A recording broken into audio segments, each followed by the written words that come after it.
Então, pessoal, vamos fazer aqui mais uma questão de concurso. Imagine que uma prova apresente duas situações.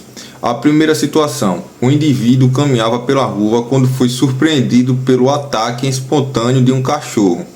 Para proteger sua integridade física, utilizou um objeto que estava próximo e feriu o animal, conseguindo fazer cessar o ataque. Essa é a primeira situação. Situação número 2. Em outra situação, uma pessoa, com a intenção de agredir determinado indivíduo, atiçou um cachorro e utilizou o animal como instrumento para realizar o ataque. Para se defender, a vítima utilizou um objeto para repelir a agressão, atingindo o animal. A pergunta que fica é a seguinte: qual excludente de ilicitude pode ser aplicada em cada situação e justifique?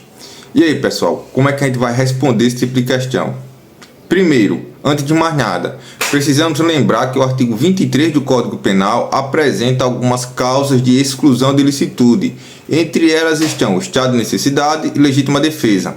Quando uma dessas excludentes está presente e seus requisitos são preenchidos, não há crime. Por quê? Porque a ilicitude da conduta é afastada.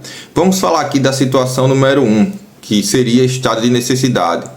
No primeiro caso, o cachorro atacou a pessoa espontaneamente. Não existe alguém utilizando o animal como instrumento de uma agressão. Perceba, a pessoa está diante de uma situação de perigo atual e precisa agir para proteger sua integridade física.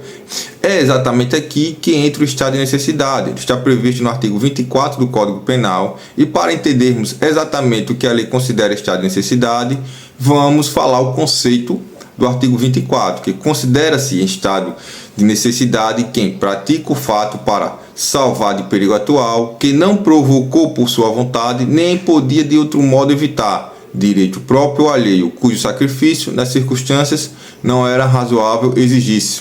Perceba que o próprio artigo ele apresenta os elementos que devemos observar. Temos uma situação de perigo atual que não foi provocada voluntariamente pelo agente e a situação não poderia ser evitada de outro modo.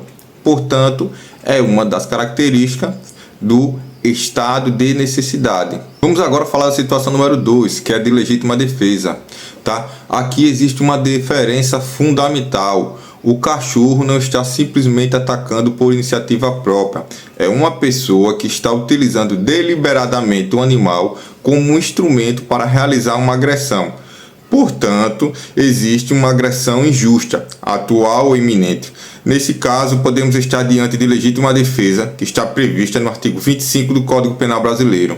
E o que é que diz o artigo 25 do Código Penal Brasileiro?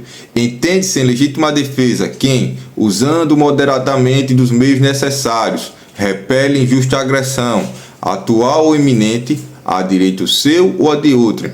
Então, aqui também conseguimos identificar os requisitos diretamente no texto legal, ou seja, agressão injusta, atual ou iminente, e para preservar um direito seu e de terceiros. E qual a consequência? Agora vem informação muito importante para a prova. O artigo 23 do Código Penal ele estabelece o quê? Que não há crime quando o agente pratica o fato em estado de necessidade, inciso 1, inciso 2, em legítima defesa, inciso 3, em estrito cumprimento do dever legal ou no exercício regular do direito. Portanto, quem age em estado de necessidade e legítima defesa está amparado pela excludente de ilicitude. E se estiverem presentes todos os requisitos legais, não há crime. Por quê? Porque a ilicitude da conduta é excluída. Mas atenção na pegadinha de concursos. O parágrafo único do artigo 23 ele determina que o agente responderá pelo excesso doloso ou culposo. Então, para finalizarmos e você não errar na prova, o artigo 23 fala da excludente de ilicitude, o artigo 24 do estado de necessidade, e o artigo 25 ele fala das excludentes de ilicitude no geral. Se você gostou do conteúdo, deixa o like e segue o canal para mais dicas.